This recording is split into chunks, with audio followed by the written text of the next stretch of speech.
there's great joy, peace, happiness that comes from just being on the path. The Mercedes-Benz Interview Lounge. I told you yesterday about our evening with Mike Posner on Wednesday night at the iHeartRadio World Headquarters. He made people cry, he made people laugh, he made people think. It was the most incredible night. I wish everyone could have been there for this incredible, incredible experience. I said, F it, let's bring him in. Mike Posner's here. Hi, Mike. Yes. Look at you. You look extremely healthy. I know that's Thank you. physical thing. We shouldn't be dwelling on the physical, but You can dwell a little bit. Okay. As long as Your skin is perfect. Your muscles are bulging. You have a nice bright smile. Obviously, you've been working hard at taking good care of yourself. Thank you. Yeah, man. Well, I eat broccoli sprouts every day. You fart a lot then, probably. Medium. Okay. How do you gauge that? It's a non-zero number. And I'm in love. Oh, Good. that's And nice. yeah, man. I live this life for real. I really train. I really eat clean, and I'm happy. Now you love clean. Yeah. Sometimes it's fun to love dirty. We'll get into that some other time. Okay, so at our event last night, he stood up and sang a song, got everyone to sing along, and then he talked about his walk across America, which is our favorite story. And you told it like I've never heard it told before. But within that conversation, you gave us your five. Yeah. The 5 Gems of wisdom. gems of wisdom you learned during your walk across America. That's right. Can we go through those? Yeah, absolutely. Okay. The first one is, it came from when I decided I was going to walk across America. And almost immediately, the people I said that worked with me in the music industry, they quickly informed me that this was both a bad and a crazy idea. And that's when I learned that not all crazy ideas are great, but all great ideas are crazy. Number 1. Ding, I ding, like that. ding. Okay. All right. We need a sound effect. We have a bell somewhere, You don't ring we? the bell, Scary. Ring the bell. There you go. There you go. All right.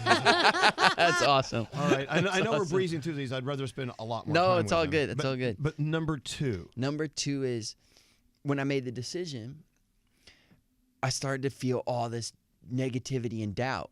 You know, some of that was my own doubt, and some of that was I started to think other people's thoughts. Thoughts like, this is a bad idea, it's going to ruin my career. Thoughts like, you know, what if I permanently damage my body? And thoughts like, you know, what if I fail in front of everyone and just look like an idiot?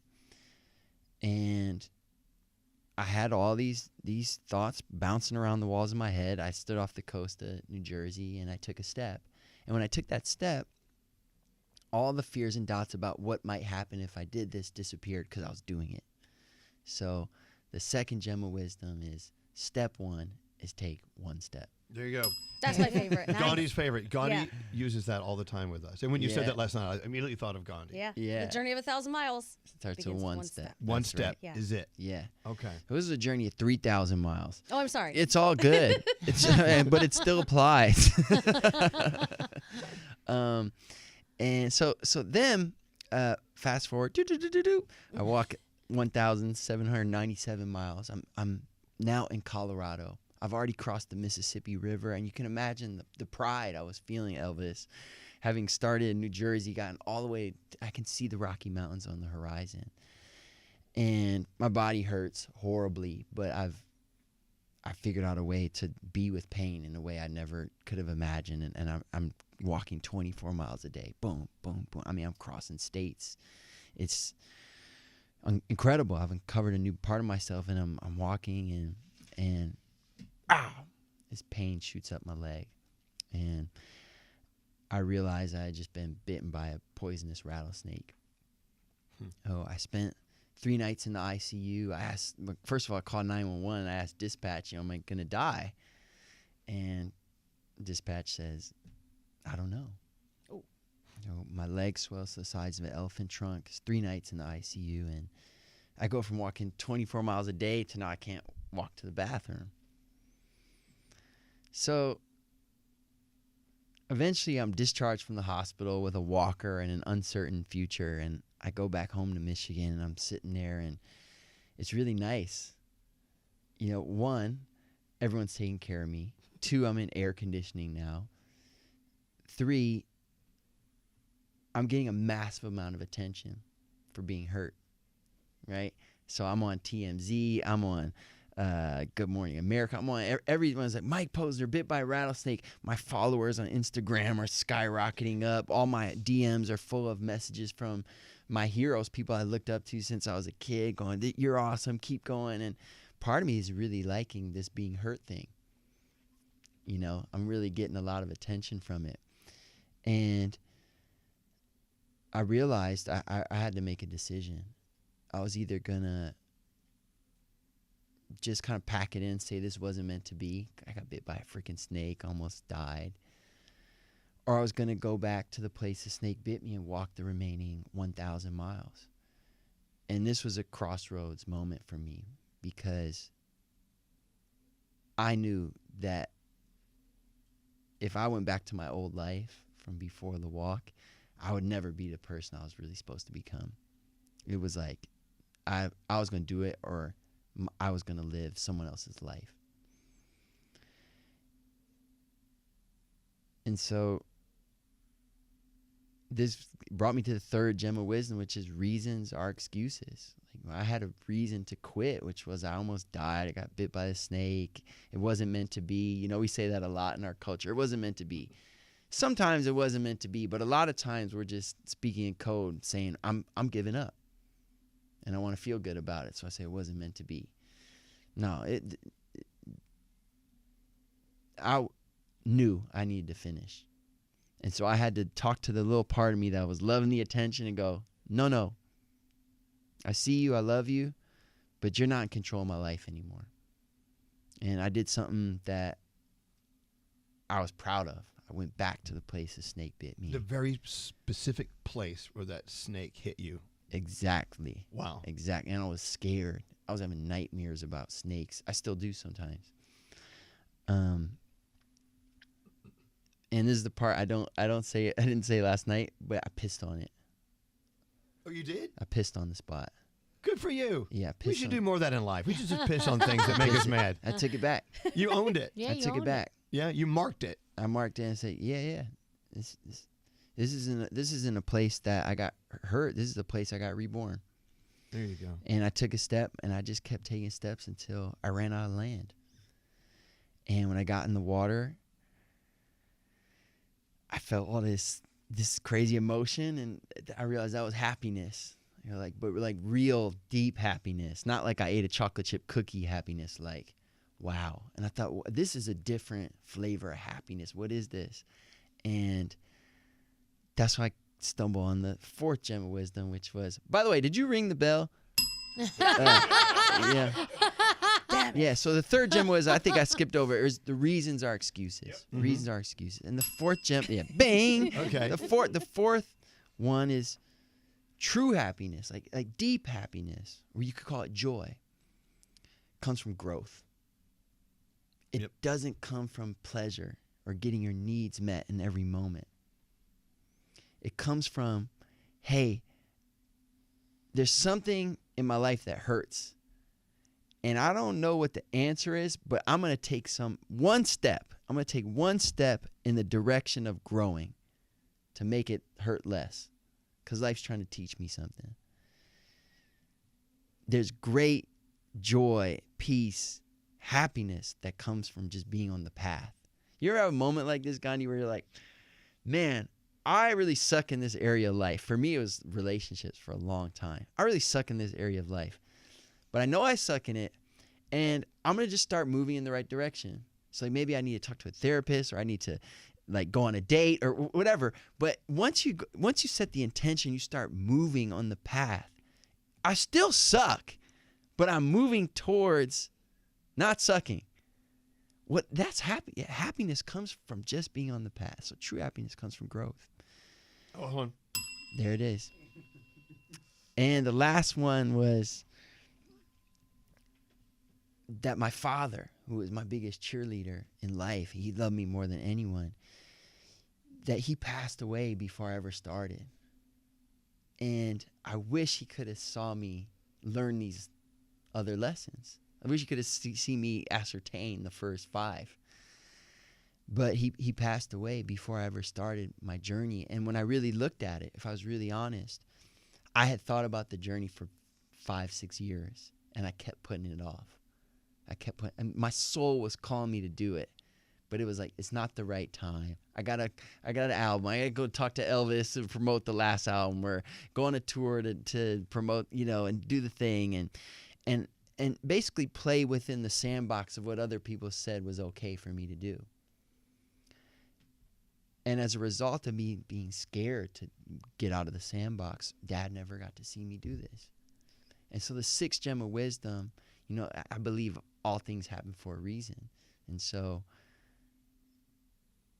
part of his passing away probably gave me the kick in the butt to actually go. So I think it had to go this way.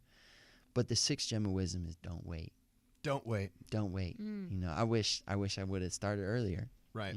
Don't wait. We have all these dreams. We have all these things that we want to conquer, these mountains we want to climb. And we wait. We have excuses. We have reasons. There you go. Yeah. Don't wait. Reasons. And by the way, Mike Posner, we got to play some music from you in a second. Yeah. And then we've got other stuff we got to talk about. Lots of stuff. Because listening to you and how you live your life is fascinating to me. Thank you. And I want to be more like Mike Posner. Every time you're with us, when he walks out the door, what do I say? I love him. I love him. We were actually with you on one of our flyaways with listeners right after your father passed away. Yeah. And you were really still processing that. Yeah. And it was really rough for you. We could see that. And we did everything we could to gather around you and keep you warm, make you feel good. It was surreal. I mean, I think about it's you. Supposed to be. I think about you a couple times during that time. One is we had an interview the day my dad had brain surgery, and I flew home and I missed it. And ordinarily, I would lose my mind. I would be so embarrassed, and I was on a certain level. But the context of what was going on in my life, it was like this.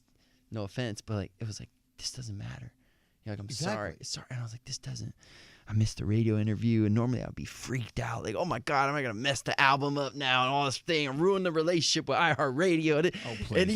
And but that's how the mind works.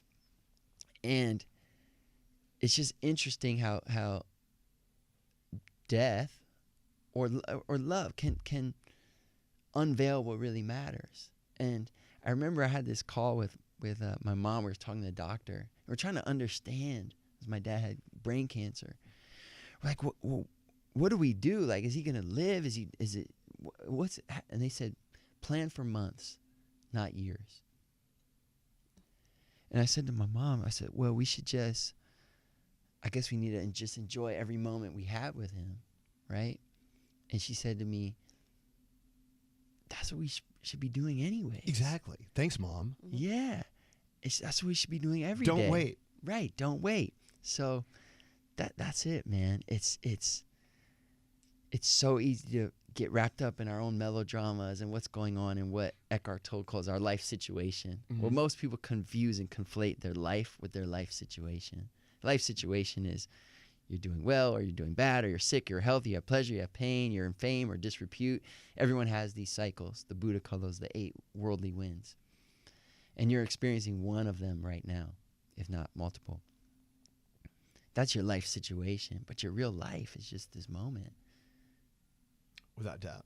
Had you not gone to be by your father's side on his operation day, I would have had a problem with that. Yeah. See what I'm saying? It's so funny. It's the opposite of what you were thinking. But then, we did that event, right? And it was so beautiful, the thing you created, right? We're in this tropical resort. Yeah. And I'm processing this death, and I'm man, I'm supposed to be happy right now, and I'm not. I'm I'm gonna go play up there, and I'm ruin this event. No, you didn't ruin anything. But we were with you on that. Yeah, I mean, you may or it. may not felt it, but this is the thing about having our favorite artists roll through with their music and their stories. You are, and I said this the other night, you are a fantastic storyteller, not only through your music, but just in a regular conversation. Thank you. And we need more real, authentic conversations with each other.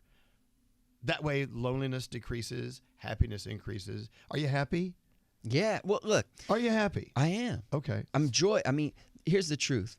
And we not give you a BS answer. If I measure my life by the last day or 2 days, who knows? I could have a challenging day. Sure. Right? And so if you ask me at any given moment, I might be happy, I might be sad, I might be whatever. I have all the human emotions, right?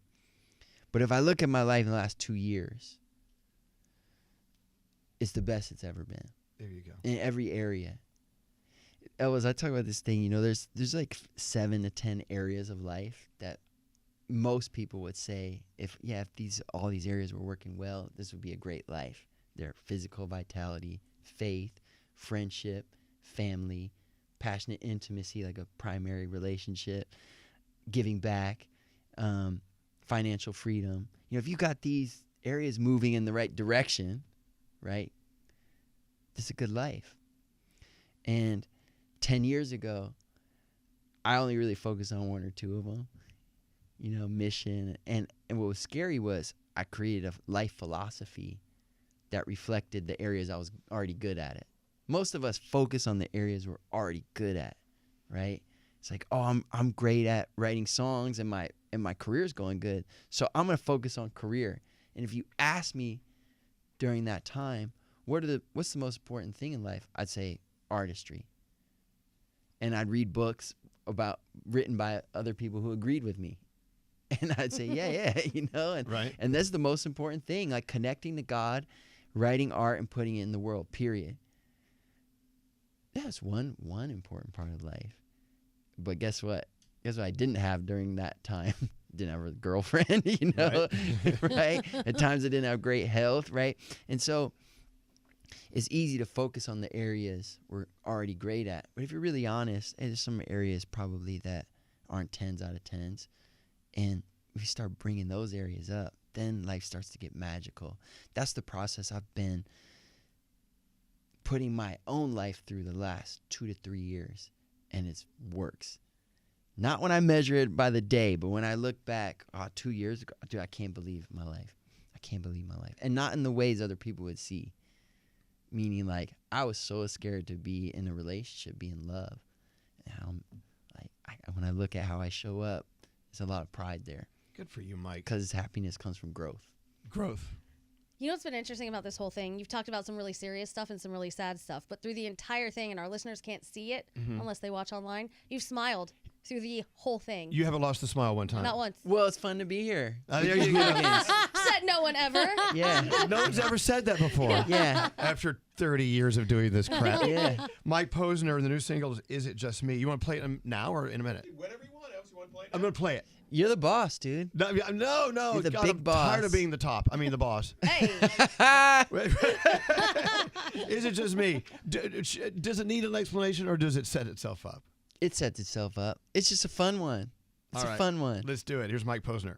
We're back. It's Mike Posner. Now, we've What's got... more dangerous, a loaded Elvis or an empty Elvis? Oh, a loaded Elvis. Oh, No. yeah. I find them equally terrifying. I think an empty Elvis is sad and dangerous. Although when he comes in as a load, when he comes in here as a loaded Elvis, we do have some fun. We always have more fun when an Elvis is loaded. They're all nodding behind you. Trust me on that. Okay. All right, so... Sounds like something I should just take your word for You and really should. avoid Just, experiencing move along. myself. Nothing to see here. So we talked a few moments ago about your extremely fascinating travels walking across the United States of America, starting in the ocean down the Jersey Shore and ending up in the ocean, the Pacific. And I was told that there is a chance that you are considering doing this again. Who told you that? Is this true? Are you going to do it? Yeah. Whoa. At some point. Okay. Definitely. Well, at some point. Well, wait, Yeah, are you that's- writing your book first? I know you're going to write a book about this, right? I'm almost done writing my book. Really? Yeah. I've been working on it hard the last over a year. It's actually taken double the time already. Good. Take your I'm time not with done. it. Yeah. And how much stuff do you learn about you when you're writing a book? That's what I love about Oh writing a book. my gosh, it is not for the faint of heart, Elvis. You got to do it though. Everyone should write a book. It's a insane endeavor if you do it all the way, because all of us have sort of talk track. If I ask you, why'd you become a radio host? Right. We have an answer. So people ask me, why'd you walk across America? I had an answer. And it sounded pretty good. And I started writing this book, and I realized my answer was not the answer. Mm-hmm. And when you go through that kind of excavation, writing a book, it changes the way you see your own past. It changes your own story about yourself. It is a deep endeavor. And some of the things you find are not so nice. Some of them are, and you kind of get to relive those too. But yeah, it is not for the faint of heart. Did you put it all in there, or was there anything you said, yeah, I'm not putting this in the book? No, you write it all. I mean, anything where you feel that, you have to write. That is the guidepost. And I'm not done with it yet, so I can't answer you exactly. So that is a signal of that's something you should write. That's a chapter you should write. Okay. Now, then you put the whole thing together, and it's like, it's too long. It's like no one wants to read. So not everything makes the cut, but yeah, I'm just committed to making the best book possible, not telling a story that makes me the most comfortable. Well, you write it for yourself. That's right. I know that's a weird way of putting it. Well, no, you're writing this book, so millions of people will purchase it. Doesn't matter who purchases it. It purchases this. It's you and writing it for yourself. I totally believe that. Yeah. And I'm going to redo my book. I'm going to do a part 2 because I didn't go balls deep in this first one, and I will. You're going to air it out? I'm going to air it out. Yeah, baby. We're gonna air it out. Mm-hmm. I will. So, walking across America, you gave me the vaguest of vague answers. Yeah, eventually. What is that? Dude, because I don't have an answer for you yet. Okay. Look, I got some plans. The question would be next, well, why am I going to do it a second time? Yeah, that's a whole different answer. The answer changes. It does. Yeah, sometimes you do the same thing. Like, this old Zen proverb, before enlightenment, chop wood and carry water. After enlightenment, chop wood and carry water. Yep. So you're doing the same activity, but the intention behind it changes. Yeah. It all changes. It all changes. Nate, you wanted to ask about Mount Everest. Oh, God. Okay. Oh, he has questions. Nate. I did. I really wanted to talk about Mount Everest because I've been reading a lot about it, thinking about doing it, which I know I probably won't. Can be I able talk to. you out of it? Was it that bad? Because I really kind of want a serious answer to this. Was it as bad as I think it would be? Define bad. Miserable, cold, exhausted, don't know if you're going to make it back down, frozen poop everywhere. Yes. But that seems like the growth part. Those things sound It's like they're all important, good but stuff. There's other things I could do with my time because, as you know, Mike, we have limited time on this planet that I would enjoy more.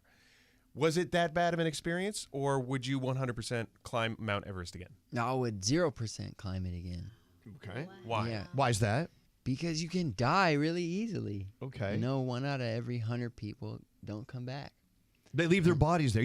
Were you passing bodies on the trail? Yes. Okay. And so, because I've done it now, and it's ironic because I had to go do it to realize this, but because I've done it,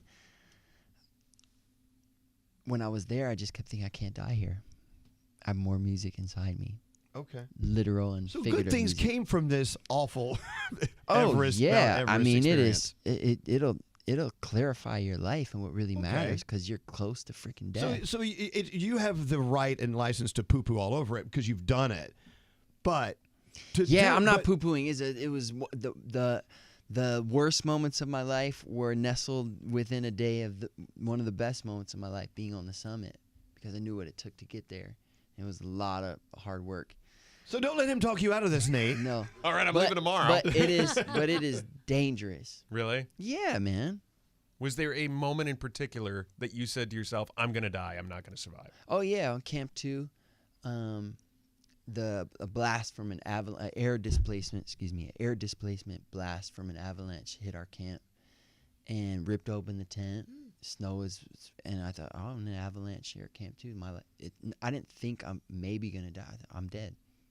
It's over. So how are you a better person now that that was one you of the worst died? moments of my life. And 2 days later, I was standing on the summit, and that was one of the best moments of my life.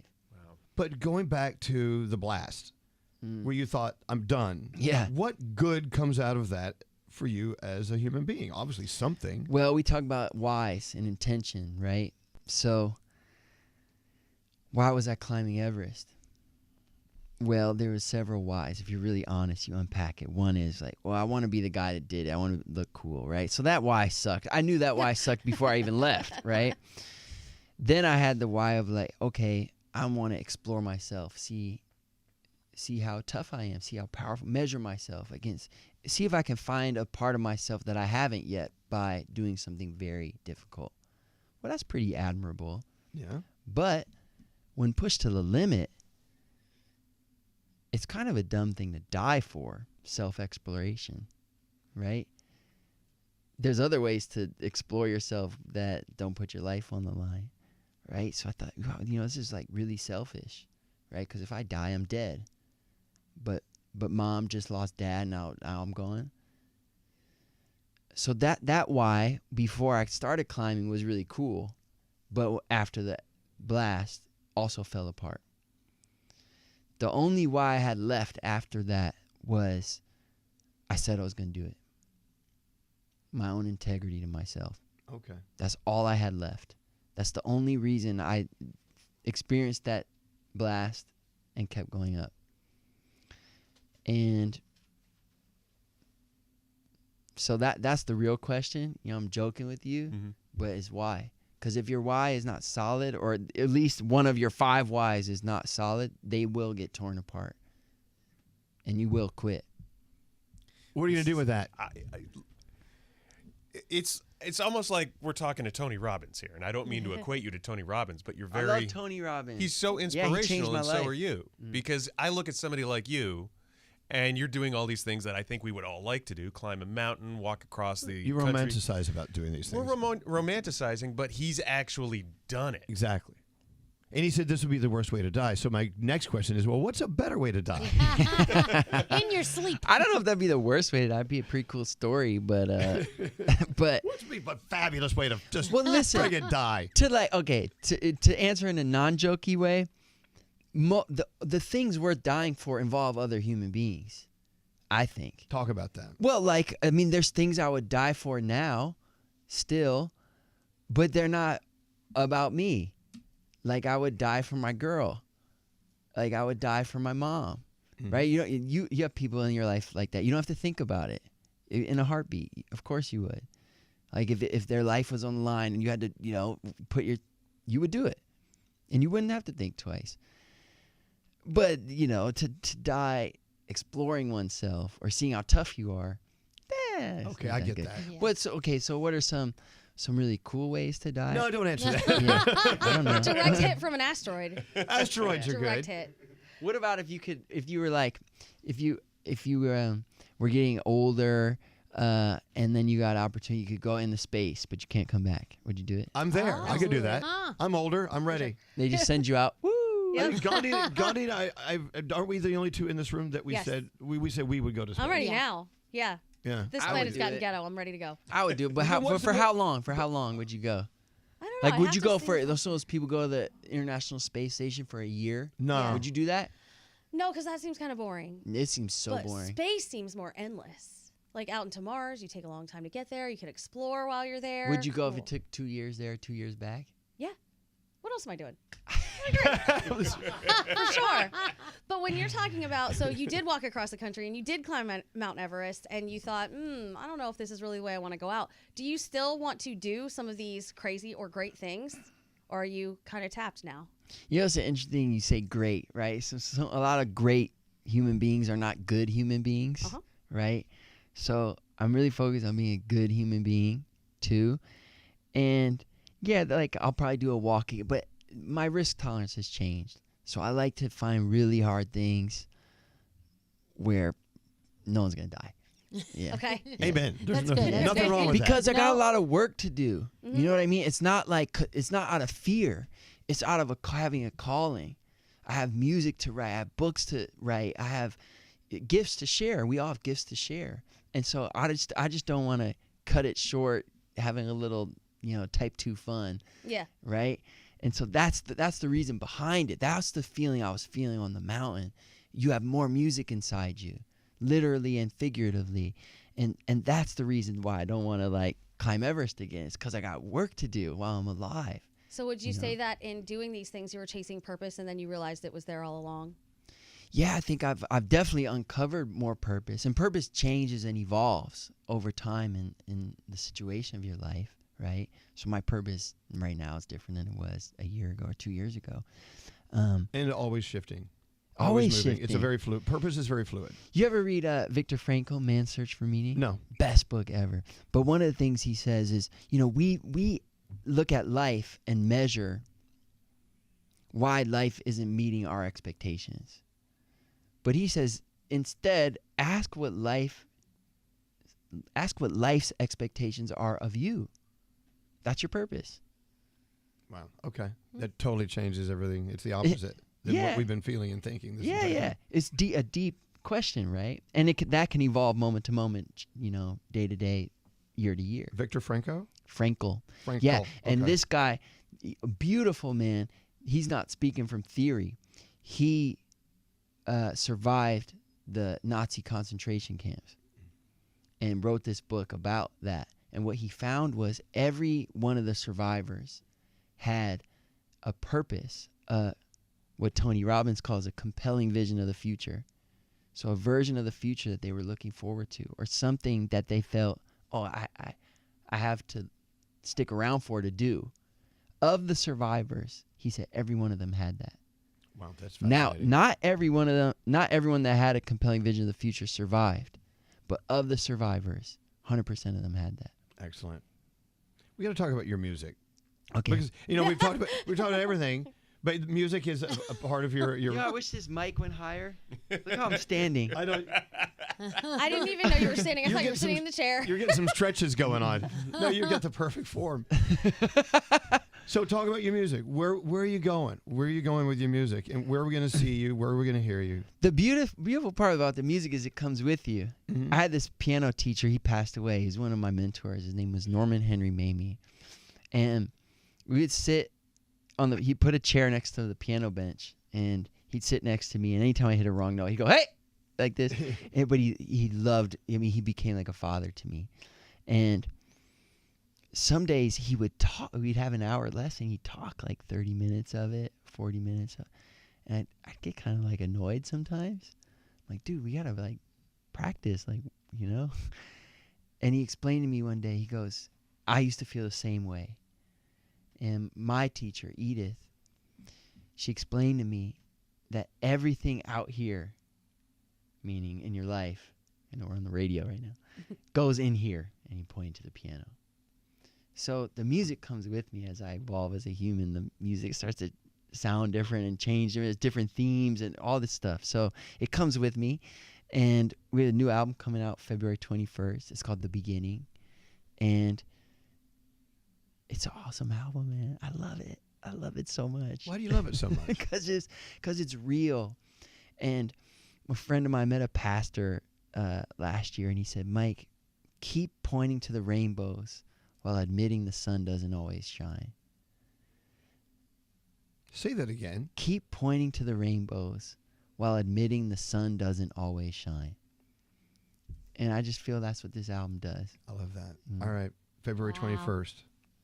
That's it. The Beginning. By the way, we do the stuff we're talking about. I do a call every Thursday at 6 p.m. Eastern on Zoom. It's totally free.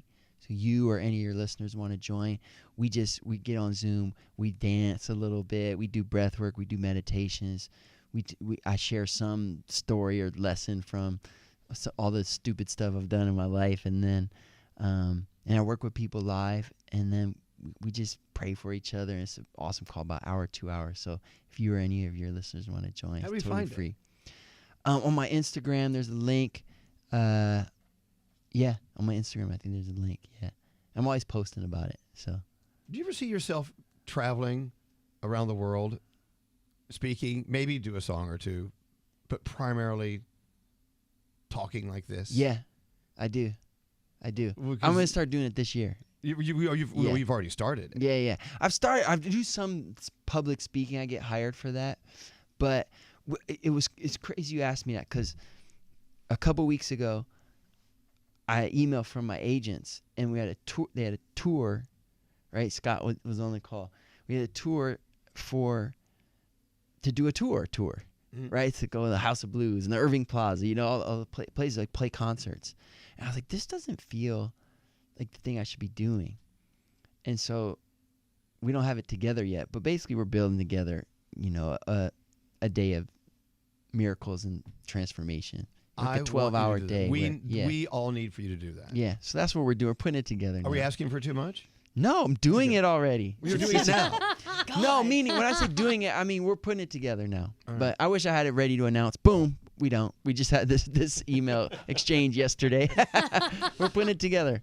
All right, the intention is there. Yep. It's going to happen. It's going to happen. Mike, it's so great having you here. It's great to be here. And I you know what's cool? What's that? Just because I come here once a year, once every 2 years or 18 months, and then it's like one of those rubrics.